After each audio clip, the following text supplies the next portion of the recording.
What's up, everybody? What's up? Happy Tuesday. Hope everyone's having a good day today. Excited to be here with y'all again today. Busy week. School starting out. We're getting ready for, the school year to start. Classes start tomorrow. So I apologize for being a few minutes late. I was trying to make sure I got all the questions from everybody that I was going to review today. But I have quite a few, so excited to be here with y'all. Welcome again for y'all that are joining. What's up, C. Perez and Smurl, right? Kat, Christy, Allie. Great to see y'all, man. Thanks for joining. As always, let me know where y'all coming from. Bailey, what's up? Let me know where you are tuning in from. What state are you in? Let me know. Excited to have y'all. What's up, Zombie? What's up, Edge? Good to have y'all. What's up, Ambi? Yeah. Amy, actually, I think that's what that is. Let me know. Where are you from? Okay, North Carolina. I haven't seen North Carolina, I don't think, yet in a while. So, Callie always show me some love. I appreciate it from Callie. What's up, y'all? LC, thanks for joining. North Carolina. 2 North Carolinas. Let's go. Florida in the house. I've seen Florida, Vegas. What's up, Charlie?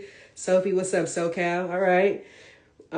Cool. Mom of a left-handed pitcher from Austin. Okay, welcome, Kansas City. Okay, Missouri. I don't think I have Missouri either yet. Well, I appreciate y'all for joining. Keep flooding in where you're from. I'm glad that you guys are here today. I got quite a few questions, so I want to make sure that I answer them all. As always, remember how I do these lives is... Oh, what's up, Bailey? I remember you. As I do these lives, remember, if you want to get a question answered, I post a story the day before, usually around 9:30 or so, with the question prompt. All you got to do is type in your question in that prompt. I will then pull it from that prompt and come on and answer the questions for you on every Tuesday night. I do this every Tuesday. Or if you missed the prompt or right after the Zoom or right after the live, you're like, hey, dang it, I have a question. I hope that Coach Carter can answer for me. Send it to me in a direct message and I'll make sure that I save it so that I can also answer your question. So, all right, I got a question here. I've heard some coaches prefer seeing juniors at an 18U showcase for exposure, but others say 16U is fine. If the competition is strong. From your perspective, what matters most to you when you're evaluating players at every level? So that's a really good question. And I get this question a lot, just more privately. If you go back and watch some of my videos on what to do if you're 26, 27, 28, 29, it kind of gives you a guideline of this. But I would say, you should be playing 18U if you are a junior or a senior. Okay. I think just in general, like after your summer going into your junior year, you should probably be transitioning into 18U, just for the sake of competition level, for the sake of evaluating you. Also for the sake of, after September 1st of your junior year, it becomes, more of a, if I'm not getting those calls, potentially it's time to think about some of the more mid-major, lower level D1s, D2s in AIA. So I would say after your junior year, you might as well go ahead and move up to 18U because that's where we want you to be. It actually looks a little bit strange if you are a 2027 still playing 16U, unless there was some strategy around you being injured, and around you, maybe starting late and you need some opportunities to be exposed at a higher level. But I would say in general, at the 16U level, my 2028 grads, my 2029 grads, I think they're a good phase to be entering into 16U and then playing 16U fully. I just think that's where they should be because that's around the ages that Division I coaches are now searching for those high level athletes and actually going to camps, going to tournaments to see them. So definitely that summer or that, what's up, Derek? So definitely, make sure you are transitioning after I say 2027 grads, 2028 grads. So juniors and seniors move to 18s, 14s and freshmen and sophomores play that 16U sort of area. So I hope that helps. All right. Next question. How important is it to fill out player questionnaires and what age should I do that at? How many of you guys know what a player questionnaire is? Just raise your hand in the chat for me if you know what a player questionnaire is. Hey, I messaged you. I was wondering if you could get an answer. Maybe somewhere I will see. I gotta see what your question was. So how many of you guys have had like player questionnaires? Have you ever seen those before? if you haven't, every school, okay, thank you. So every school has a, what's up, Mac? What's up, Cynthia? Every school has a player questionnaire. Not every school. Most schools have a player questionnaire for recruiting on their website. It's sort of a place where we collect data and information from athletes who are interested in our school. You enter into our database. And so sometimes when you get those mass emails that say we're having camps, we usually pull from those databases of those questionnaires. So I would say, honestly, if you see one in your freshman year, even maybe 8th grade year, if you're starting to camp at that age of your life because you are at the skill level to do so, then I would say fill it out your 8th grade year, 9th grade year for sure. And then if not, if you're after those both years, then fill them out whenever you can. It just puts you in the database. For some reason, we want to have you come to a visit or invite you to a camp. We can use that database to pull your information and send you it. So it's important. It's not necessarily something that I just say, hey, go to every school's website and fill out the questionnaire. I think there's some strategy that needs to happen between that to make that happen, if that makes sense. What's up, Nola? What's up, Caitlin? Thanks for joining, y'all. All right. My next question is, September 1st is coming, and all of us, if you are 2027, are anticipating this day, right? For especially if you wanted to play at Division I. And the question that is asked of me is, any truth to coaches calling recruits at 12:01 on September 1st? And I can give you firsthand experience that does actually happen. So if you are a 2027 grad, and you are high on a radar of a coach, depending on like if the coach wants to be the first one to connect with you. So let's say you're a higher profile athlete, like a lot of coaches have been talking to you at a high level. You've known them for a few years. You know that there's interest because your travel ball coach has told you that there's interest. There is a potential of them to call you at 12:01 to try to beat the other high level programs that are interested in you. So that is a real thing. It does happen. I would say most of September 1st calls happen very early in the morning, like into the midnight, into the early mornings, and then throughout the day. Those of us who have a little bit of sense in this process and hopefully have done our due diligence of trying to connect with the coaches to kind of get to know the players better. At the end of the day, unless we're like offering you that early or offering you, we'll probably at least let you wake up in the morning. But we do also know that you have school. And we also know that the time changes also matter. So if there's like how I experienced this was I was at the University of Washington and we were on the West Coast. However, we were talking to athletes like Tegan Kavan and, Ruby Malin and all of those athletes. And so they were on different time zones in Iowa and Nebraska. And so that required us to call them earlier in the day and maybe later for us. Make sense? So yes, that can actually happen. So thanks for asking that question.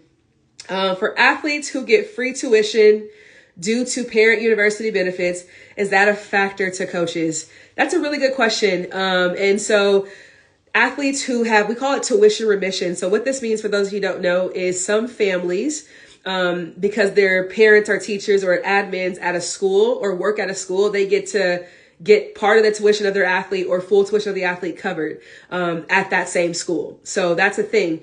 Also, if you are an athlete who has parents that are in the military, they get military benefits. You also probably have opportunities to get your school paid for as well.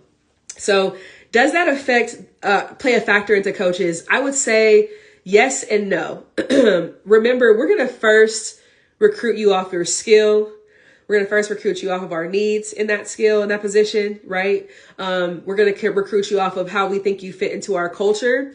Now, after we've kind of checked off all of those check marks, then we care about how we're going to afford or fund this athlete's scholarship offer. Make sense? So I would say there's still kind of a pecking order, always skill, position, what we need, how you're helping build our culture. And then if you have financial assistance, that definitely can help coaches sway in one way or the other. But just remember to start with those other two. So great question, Coral. Thanks for asking. Nukes, what's up? What's up, Sophia? Thanks for joining. I appreciate y'all being here. Should you put stats on your profile sheets? If so, which ones? I love this question because if you know me, and you have probably known me, you've been watching me for a few weeks now, I'm always going to go to this one thing. Okay. I believe that every athlete has 3 strengths. Okay. And their 3 strengths are what you always should highlight wherever you are connected with coaches, whether it be emails, social media, at camps, your camp questions you ask. If you want to offer, if you're on a visit, if you're on a call, on a Zoom, that's the leading thing that you always do. What school I pick, it's always based off of our 3 strengths. So for the athletes in my elite competitor program, we always consider what our strengths are. And then we consider how do we demonstrate that, or how do we showcase that through video, through words, and through numbers. So I have an athlete that is a 2026 grad. She has a couple offers. She's making her decision pretty soon here. And she is really fast. She's a 2.7, 2.8 down the line to first base. So what do we do? Because speed is one of her strengths that we are highlighting. We're going to put on her player profile sheet that she runs a 2.6, right? We're going to make sure we always put that on there. And then if you go to her social media, she's also going to have clips of her running the bases with a stopwatch or timer to now confirm the fact that she is doing exactly what she's saying. Her words are matching her actions. Make sense? The same would be true. I have another athlete who just committed. So congratulations to her, Gabby Greenwood. But she is a 62, 63 mile an hour rise ball pitcher. And so anytime, and she's 6 foot, right? So like those are strengths within themselves. So 6 foot, 63 miles per hour. We're going to highlight that on our player profile sheet somewhere. It could be under our strengths or under our skills. And when she highlights that, again, we go to her social media to then where she has video of her doing pitches and us radar gunning those pitches to showcase that the words match the action. Makes sense? So I would say if you have stats that can give you that information, especially if you're a pitcher and you say, I'm a strikeout pitcher, then you should be telling me I had this many strikeouts in a tournament, right? And then I should see clips of those in the social media. If you told me you're an RBI hitter, right? I score runs. I'm a gap to gap hitter that scores runs. Then how many RBIs are you getting in a season? Makes sense? Or in a tournament. So if you're doing it, what's up, Tamaya? Good to see you, girl. What's up, Haley? What's up, Mads? What's up, game day mama?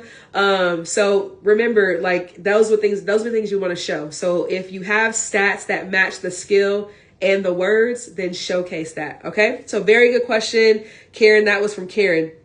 All right. So Chantel has a question.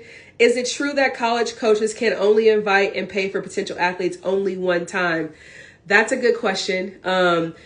Per school, yes, only one time, but we can have you come visit as many times as you want if you want to fund it. So usually what happens, depending on certain situations, is we might ask an athlete to come to a camp, and we might work out within that camp environment the opportunity to, hey, if you want to stay an extra day, or if you're here a day early, we would be willing to show you around our campus, give you a tour. That becomes more of like an unofficial visit, right? But it's a part of a camp, so it helps, like we can see your skill. And we can also see you and show you on campus. Now, yes, the official visit, though, we can only pay for that one time. So once we are pretty certain or sure that we want you in our program, we're going to now pay for you to come, probably pay for, depending on the school, your parents to come as well, get you hotel, get your car, get your air flight, get your food, maybe an event that's happening at the school. Yes, we'll pay for all those things to get you to come there. But that's usually leading up to a major offer, right? Or if we're really trying to push to get you to our program. So those September 1st calls, if you're getting a September 1st call, more than likely there is a visit that will follow that if they have that sort of relationship with you from that call. So yeah, be on the lookout for that. What's up, Ray? What's up, Suri? Good to see you. All right, y'all. Next question. How many schools should I target as a 2029 grad? Very great question.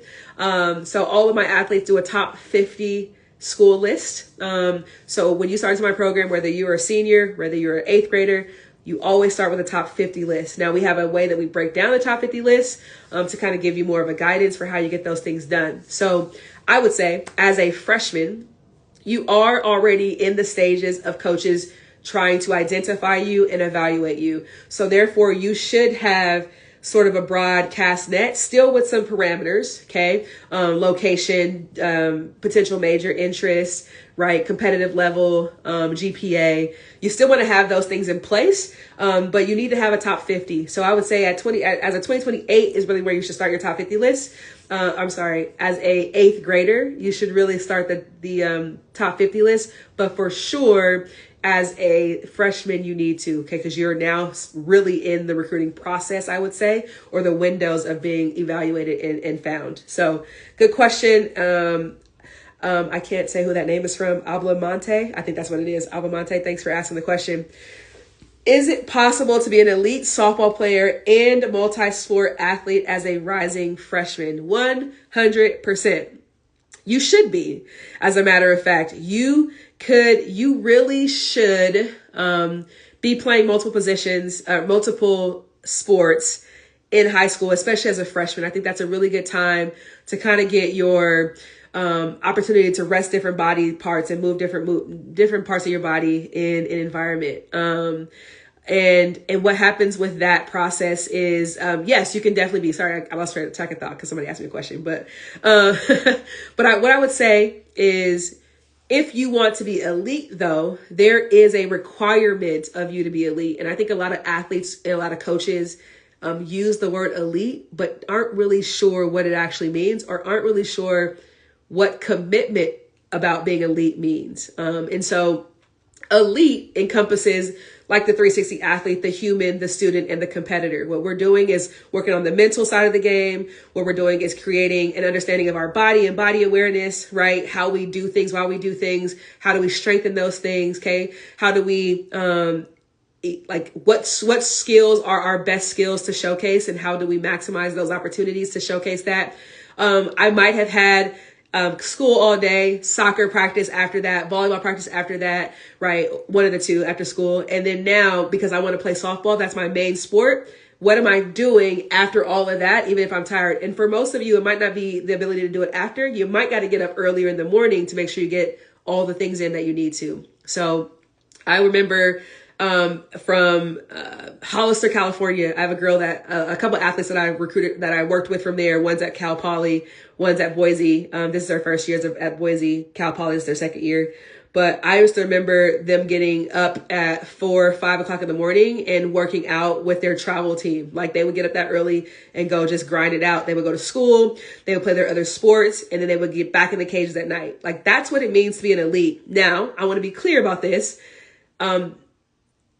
Elite doesn't mean don't rest, right? And I think the other side of elite is recognizing not only my mental capacity, but how do I reset when I need to, right? So it requires you to be more intentional, not necessarily how much you do, it's what you do when you do it, and how much intention you have to that, if that makes sense. So, that would be what I would advise to that particular person. It's 100% you can do it, but what are you willing to sacrifice to make it happen? Okay, that's what elite really stands for. So Eisenhower, that's a really good question. All right, Sheldon, what do I know about S2 cognitive testing and maybe how to prepare for it? I'll be honest, Sheldon, I don't know much. I know that it's a really big thing in softball, along with what's the other thing called? It's something with hitting. But there's something about S2. I think these things are created to try to give athletes an advantage in some ways. So I think S2 really focuses on how your brain works, how you respond to certain things, what's your personality like. It's very much something that I also do in my program, but just not on a technical database level. It's more about on a different level. But I would say, I think it's cool to do. I think if you have the funds and financial ability to go through that experience, I definitely think it could give you some advantages, especially if your athlete's a pitcher or a dominant hitter. But I can't tell you I've had much experience with it. I would say some of the schools like Texas A&M, Florida State, they definitely use it. So I can't really tell you how to prepare, if that makes sense. I think just go in with an open mind, and it can be helpful. Sorry if I couldn't answer that question for you. All right, Kaylee Padilla, what's up? I was wondering, how long do you have to decide on an offer? What if I want to hold out for a better program? Oh, Kaylee. Oh, Kaylee. All right, y'all. So here's the truth about this. Your recruiting process should have a system. It should have a plan, okay? Before a school even gets on your list or radar, there has to be a little bit of interest or at least connection to interest as to why they make your list, okay? So I would say first and foremost, pick the schools that you can see yourself being at. And there's so many schools in the world that you might have to do a little bit more research to figure that out. And then on top of that, you need to have some non-negotiables to help you. Now, what I would say is, oh gosh, how do I get this question answered? What I would say is if you are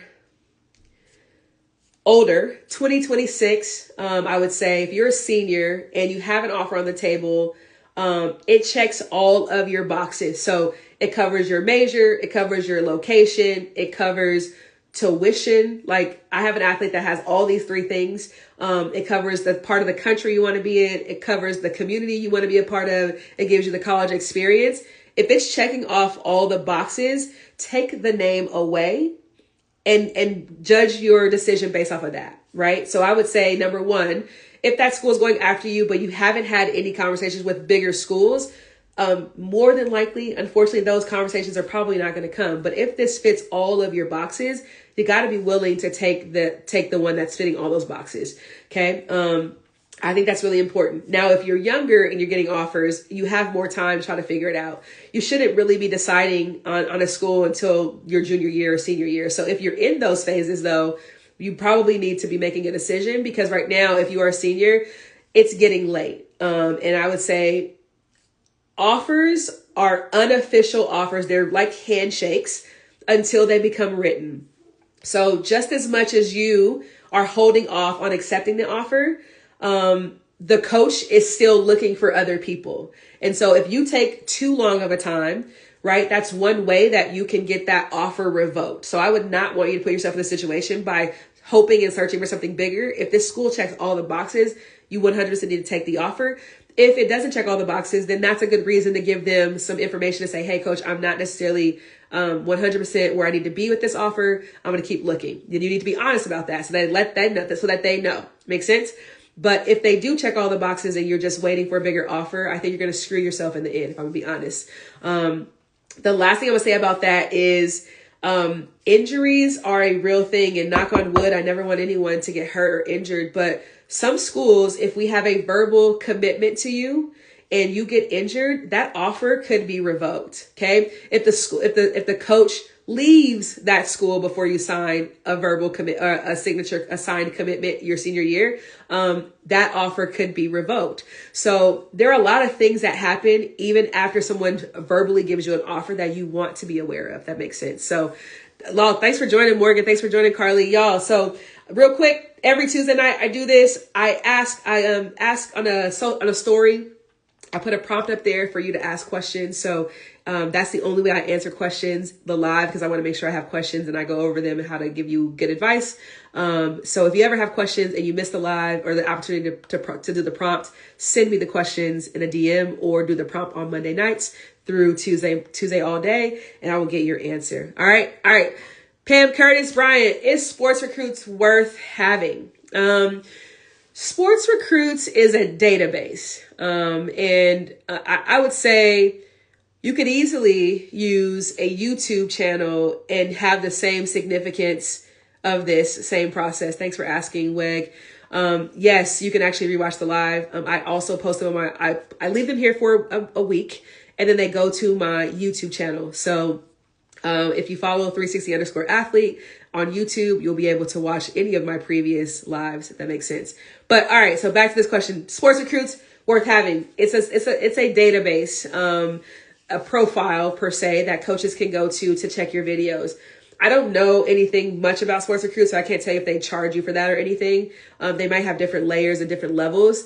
I think what people like about Sports Recruits is because when a coach opens an email, you get informed about it. But I would say it's kind of false advertisement. I'll be honest. I've never gone on Sports Recruits and put in what I'm looking for year to year.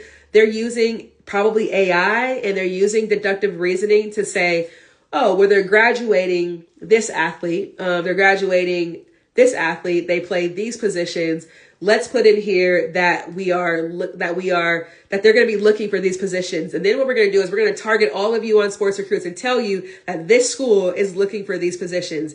Now, what ends up happening is the athlete no longer does their research on the school. They just assume based off the fact that it says that on their Sports Recruits. And I've gotten a lot of emails in the fall last year of athletes, and this is no offense to anyone, but a lot of athletes asking about our program and say, hey, I heard that you're looking, or I see that you're looking for a third baseman. And then I would ask them the question, oh, do you know that we're a historically Black college because you're from a place that you probably don't know many Black people, no offense, right? And so when we have this conversation, they're like, oh, you know what? I'm going to keep looking. I promise you, I've had that at least 5 times in the fall. So I would say make sure you don't use it in replace of doing your research.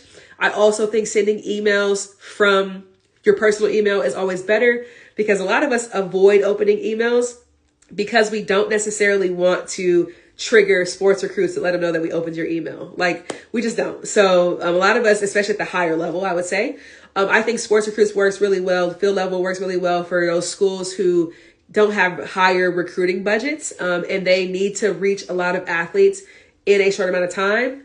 Maybe they don't have good budgets, or they're in the middle of nowhere. They're like, not nowhere, but like they're in smaller towns where getting out is a lot harder for them. So getting on a database like this is really helpful, if that makes sense. So it'll be on social media, but they'll also be like on field level and Sports Recruits. But I think a lot of the Division I schools really steer clear for the most part. Not a lot of them, but higher level Power 4 Division I schools will steer clear of them because they don't want to answer them. So I have a few more questions. I'm sorry, y'all, we're taking this a little bit longer today, but hopefully you guys are hanging with me on this. Let's see. I actually might be... You know what? I actually might be done, which is awesome.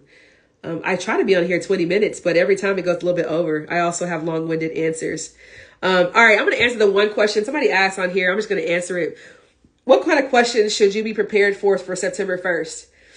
So, as always, the recruiting process has 4 stages. Okay, there is an exposure or identification phase. There is evaluation phase, there is a comparison phase, and there is a offer phase. Okay, so when you are on a call with a coach September 1st, they have already identified you. They've already evaluated you. You are someone of interest to them. This is why you're having the phone call. They've waited all this time to now get you on the phone and actually talk to you. Okay. That's how this process works. Okay. And so just understand that they're now in the comparison phase. So I get on calls, with clients that are, or potential clients for my program all the time. And I will give them an introduction of myself, and I will ask them to now tell me about them. And their first question to me is, well, what do you want to know about me? And I'm just like, well, anything, because I don't know anything about you, right? So that's the first thing that always happens. The second thing that always happens is, well, I don't know what to say. So I'm just going to tell you this. One of the first questions is going to be, tell me about yourself. All right. Who are you? Like, how do I get to know you better? Okay. This whole entire part of the September 1st call is to get a gauge of who you are, to get a gauge of what is important to you, to get a gauge of how you believe that you add value to our program to our program. And number 4 would be probably, why do you like our program? What makes our program different than other programs that you're talking to? And what is your real interest for our program? So who are you? Okay. What strengths do you have? What value can you bring to my program? Okay. And then why my program over the other programs that you talk to? This is very similar to interview questions. So if any of you are ever getting jobs, it's a very similar process. So, have some information about who you are, like what you want to share. And I would go back to, what are my 3 strengths and how do I showcase those 3 strengths in conversation with these coaches? You know, hey coach, I'm a 2026 2027 right-handed pitcher. I get easy ground. I help my team get easy ground outs through, weak pop flies and weak ground balls. All right. I'm really excited about being at your program and talking to you, because what I noticed about you is you have a couple national championships. So I know that you believe in competitiveness.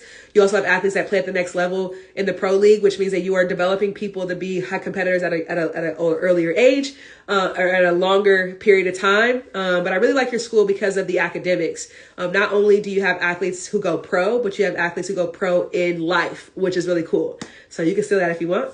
But you got to be able to speak confidently in these conversations. Make sense? So if you need to go practice, write this stuff down, go practice, so that you get on that call ready to have that conversation. And it's not about being cocky. It's about knowing who you are and really what value you add to that program. I think that's one of the biggest things that I have to teach when it comes to working with female athletes. Your recruiting process, if you watch all of my Dear Athlete posts, it's not about the fact that you don't have a skill. It's about the fact that you don't believe enough in your skill to say it out loud. Okay. And so if any of you are struggling in the recruiting process, a lot of the times it's the belief that is the issue. It is the one coach said no, so now I don't think I can get somewhere, but that's really not true. If you have the work ethic and you do put in the work and you have good skill, like, you probably just need to find the right programs that value what you bring to the table, which is how I always end my calls. But I will say one thing before I end today. Any of you that are interested in learning more about faith and learning more about God, I'm going to just throw it out there that we're going to start next Tuesday night, we're going to start our athlete devotionals. It's a free process, free thing that we're doing. So right before the lives, we will have a Zoom call where you can jump on with us. We're going to give you a quick devotional, give you some tips, answer some questions for you, and then let you go on your way. And then I'll jump right into the live right after that. So if you're interested in that, send me a DM that says that you're interested in learning more about the athlete devotionals, and I'll send you the link to join our channel on Instagram. So that way you can get access to the link when it comes out every week. Okay. But to finish this off, at the end of the day, God loves you. I love you. I want you to be successful. And it really hurts my heart sometimes when, like, I do talk to parents and I talk to them about this process, and they don't see or don't believe that they're, I don't really know. I'm not going to go there. Actually, I just want to say God loves you. I love you. I want to be able to help and be a support for all of you who are here, whether it be on the side of faith, whether it be the side of softball. So I'm glad that you're here. Remember that you are, out of 8 billion people in the world, there's only one of you, which makes you unique, valuable, and enough, right? And there's no coach, there's no teammate, there's no one in this world that can take that away from you, except for your own self-doubt and your own disbelief in who you are. So we have to make sure that whatever we do, we believe in who we are, we trust what God has given us, and we find ways to work to get better at those things every day so that we can showcase them and accomplish the dreams that we really want to accomplish. All right. Have a good night, y'all. We will see y'all next Tuesday. All right. Peace.